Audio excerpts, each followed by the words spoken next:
to the Forbes India Cover Story podcast series in association with theindicast.com. And this issue is published in the midst of a lockdown on account of the COVID-19 pandemic. It covers what it means for all of us as individuals and across industries, what has been the impact. Joining me on the line to talk about the package are Forbes India's Pankti, Mehta, Kadakia and Naandika, Tripathi. Hi, Pankti, Naandika. Hi, Abhishek. One line from your story, Pankti, encapsulates the collective perception of the times that we are in. And I quote Anurag Katiyar, who's from the National Restaurant Association of India. He says, I had thought COVID-19 wouldn't impact India the way it has. I made a mistake. So I think nobody would have been ready for where we stand today. Even when it started in China back in December, January, we saw traces of it through the region, Singapore as well, Hong Kong to some extent. Mm-hmm. I don't think we ever thought it would come to this point. India is obviously we've always been known to be the country that never stops. So to expect a sort of situation where everything is on a standstill, everything has come to an absolute halt, was unimaginable. I mean, even 3 weeks ago. How did you go about this issue? So this was supposed to be our food special, and we never decided on having this coronavirus package, right, Pankti? So we were we had this entire package of we decided that we are going to have food stories, but then at the last minute we decided that let's gather some coronavirus stories, and a lot of reporters had ideas, and everybody worked from home. We managed having photo shoots done. The people we were speaking to, we got them to do the photo shoots at their home, and it turned out pretty well. Among the stories, it also covers the desperate need for certain healthcare products like ventilators on one side, and also talks about how big an impact it has had on certain industries. One story that you've written, Pankti, is that of the food and beverage industry, where both organized and the unorganized sector have been hit hard. About 81% of restaurants in the organized sector don't last for more than 30 months on a good day. What did you learn when you spoke to experts and folks from the food and beverage industry? Yeah, so as Naandika mentioned, this was meant to be an F&B special, and what we were working on initially was, completely different look at the industry. Post-Holi essentially is when business started to dip because of the virus. Very quickly realized that we can't put together the stories we were working on because everything had shut essentially overnight. So just a handful of places are continuing to function the way that they did. Basically what we learned is that this is an industry that works on very, very thin margins even on a good day, as you mentioned. I mean, the churn in the restaurant industry is very, very high. So basically what they're facing right now is an acute cash flow crisis. Some of them have said, we've had one restaurant shut or one region that isn't operating, but we never imagined a situation where all our restaurants across the entire country had to close. So this is going to have a lasting impact on the industry.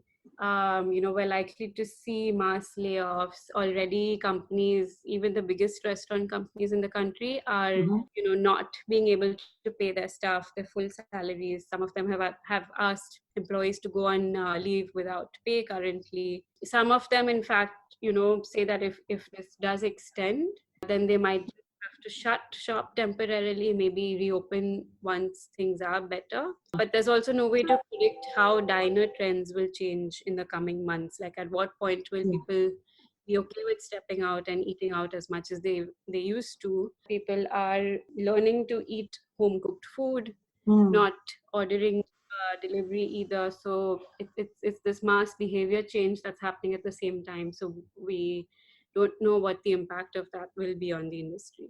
Right. And the next one, I think one of the articles that caught my attention was around mental health care.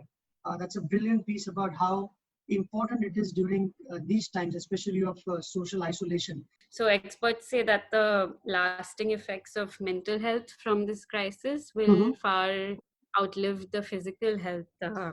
So obviously people are in isolation, they're working at home. I mean, there's virtually no human contact, right? And that is going to have a severe mental health impact on the world at large. So this story that my colleague Divya wrote basically looks at mental health in India and how this crisis only shows how much more we need to do for it. I mean, 1 in 20 Indians have depression. So to look at what companies are doing now, a lot of them have pivoted to online counseling and things like that, but also what more needs to be done. That's essentially what the story tells. Just to add one point, she has also mentioned about, obviously a lot of Gen Z and millennials have this anxiety and depression problems and mental health problems.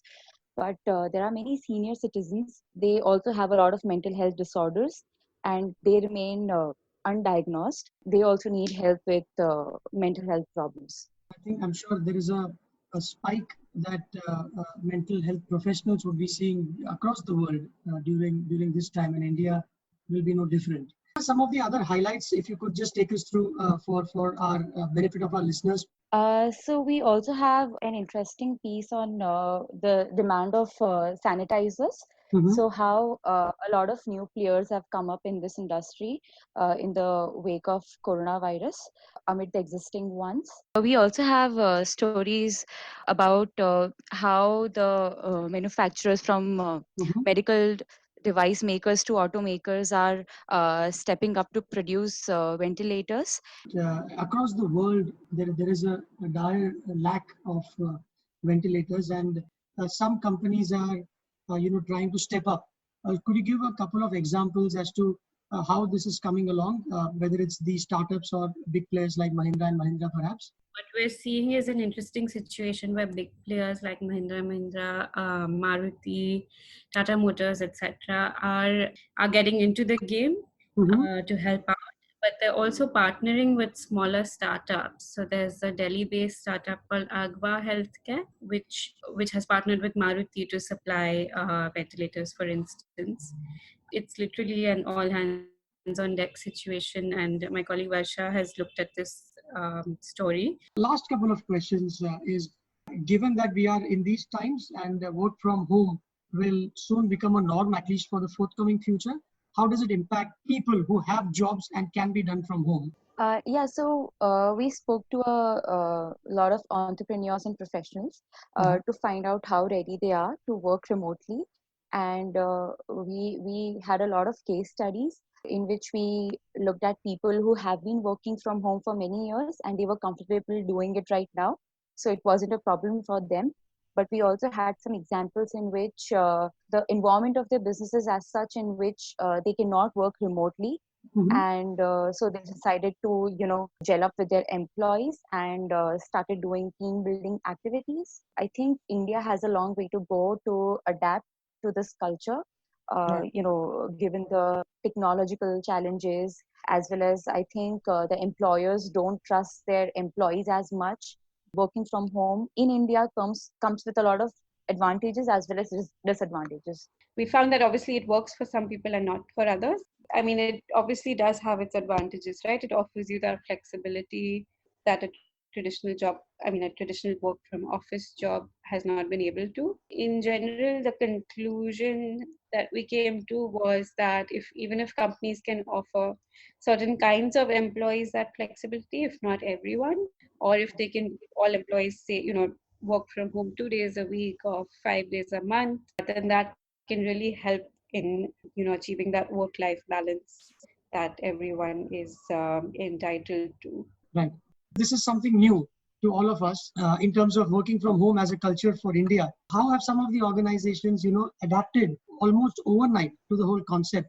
Yeah, so for a lot of IT companies, it was like comparatively easier to adapt this work from home thing.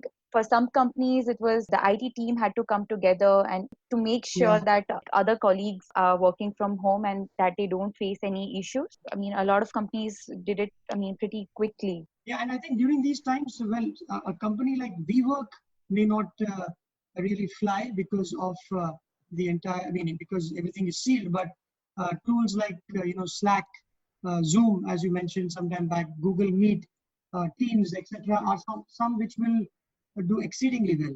Right. On that note, Pankti and Naandika, thank you very much for your time on this podcast, and all the best working from home, hopefully for not too long.